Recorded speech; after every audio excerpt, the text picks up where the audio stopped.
So let's talk about Passover first. Passover is a time of freedom, liberation, and memory.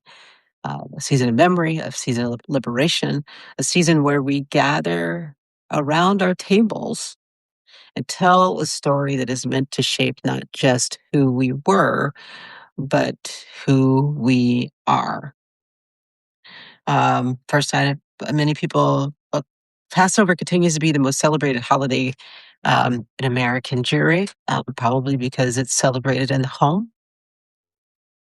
And we have a Seder on the first night, and many people have a Seder on the second night, and many people have Seders throughout the holiday. When we sit down at our Seder table, we are asked to imagine ourselves as if we were freed from Mitzrayim. Mitzrayim is the Hebrew word for Egypt. Mitzrayim is also the place that caused us pain. It's the place of constriction, the narrow place. Um, those are all really fine interpretations for Mitzrayim. And also, Mitzrayim also means Egypt in the Torah. So every year we say we were slaves in Mitzrayim. Um, Not they were slaves, not our ancestors were slaves, but we were slaves. Because, like I said, we were asked to remember, imagine ourselves as if we were present at that moment. Because the Torah is not interested in history as something distant. It is interested in memory as something that lives in us. And memory in our tradition is not passive, it demands something of us. So this year, I find myself sitting with two very real, somebody's calling me. What's going on? Sorry about that. So this year, I find myself sitting with two very real and very present realities. The first, which I wrote about on my Substack the other day or yesterday, was that yesterday? Yeah.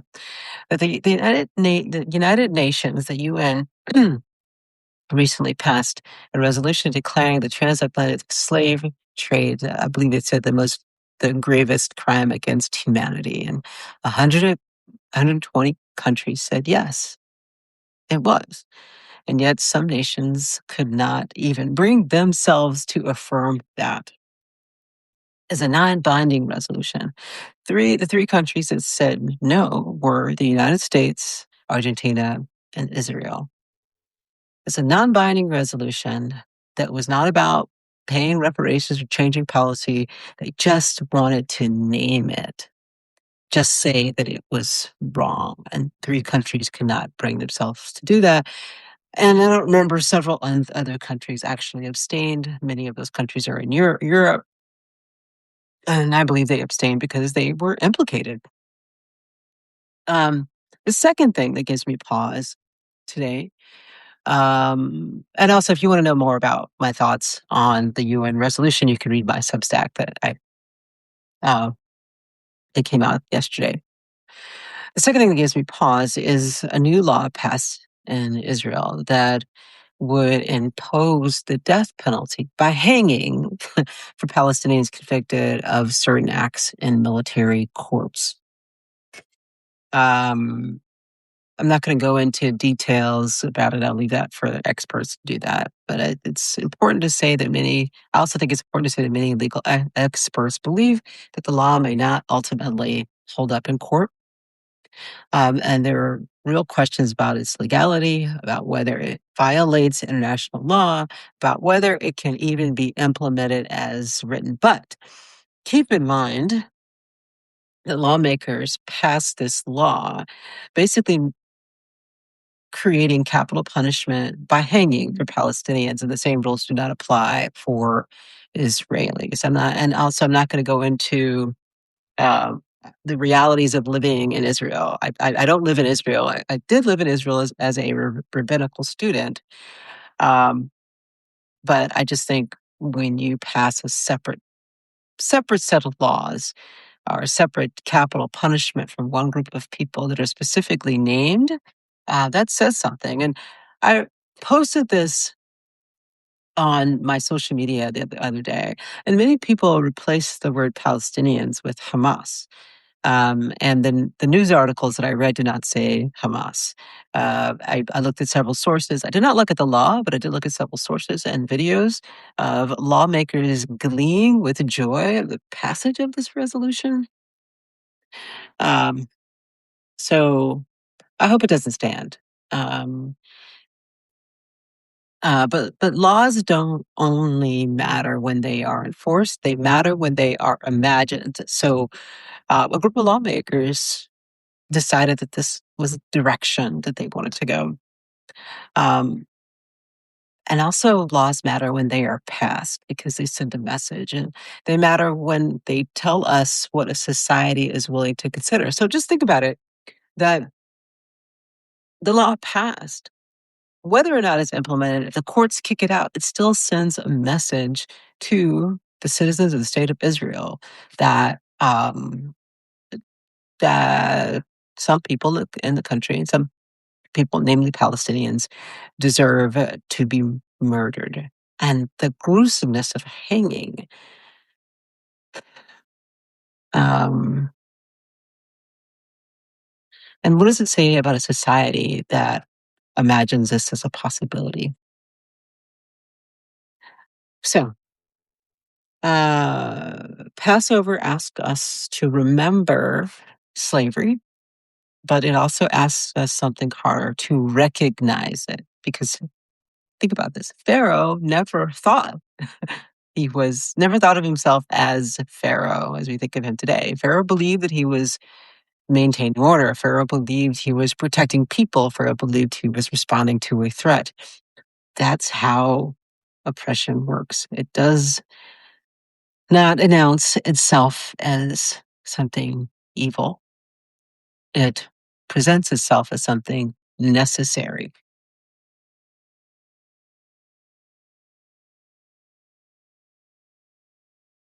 And something else I want to highlight about Passover today is, it is easy for us to locate Mitzrayim as something in the past. It's much harder to recognize Mitzrayim in the present. It's easy to say we would never enslave. It's harder to ask, where are people still not free? It's easy to tell a story of liberation. It's harder to live as if liberation is unfinished.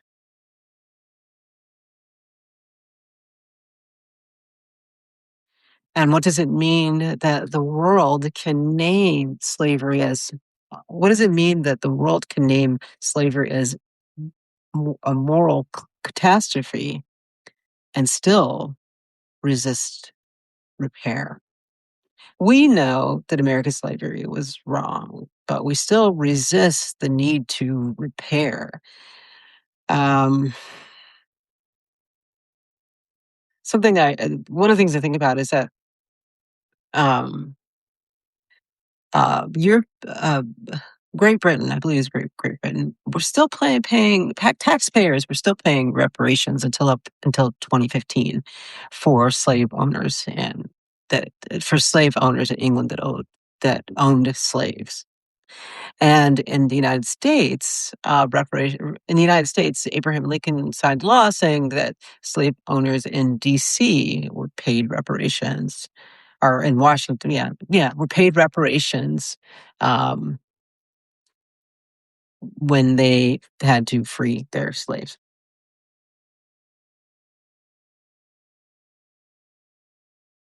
What does it mean to remember without reckoning? What does it mean to understand that slavery, as some people say, our original sin? We remember that, but we don't without reckoning, because I believe that memory without responsibility is not memory; it's performance. And what is going back to the law that passed in Israel? What does it mean when a legal system assigns punishment differently depending on who you who you are. And that's just not in Israel, that's actually in the United States as well, when death is not applied equally. These are two powerful nations that don't distribute punishment equally. A system that distributes death unevenly is not just justice, it's about power. Barika, if I'm saying your name right. Yeah, it's lynching. Yeah, yeah. So Passover tells us something radical, that God always hears the cry of the oppressed. God always sides with the oppressed, not neutrally, not abstractly, but specifically. God hears the cry and responds, which means Passover is not just a story of freedom, it's a story about alignment. Whose side are we on?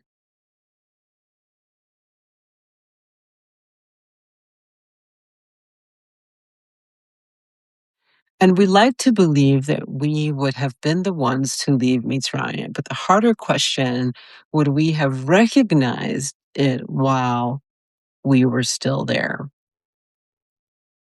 Would we have recognized it when it felt normal? Would we have challenged it when it was justified by law, by fear, by tradition?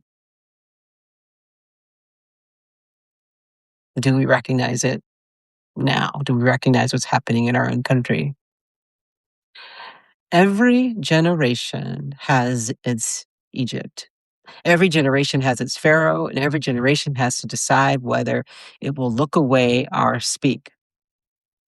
And so when we begin our Seder's, we begin with let all who are hungry come eat. It's a beautiful, beautiful line, a generous line, a line about opening doors. But Passover is not only about opening our doors, it is about opening eyes. We need to open our eyes to what is happening to our country and worldwide.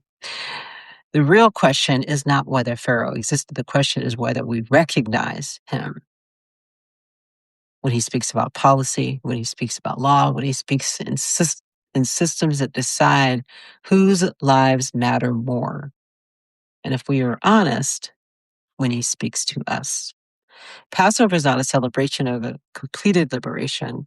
It is a reminder of an ongoing one.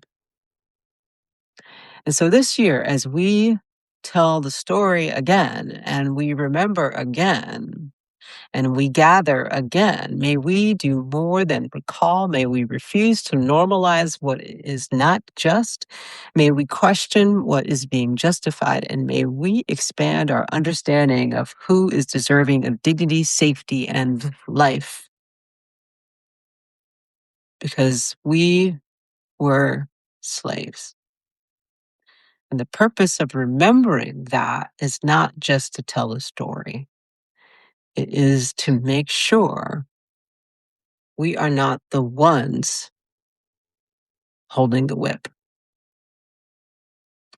So, Chag Sameach, my friends. Shabbat Shalom. Y'all have a great weekend. And I'm going to try to get back to doing these more regularly, at least once a week. All right. Have a great day.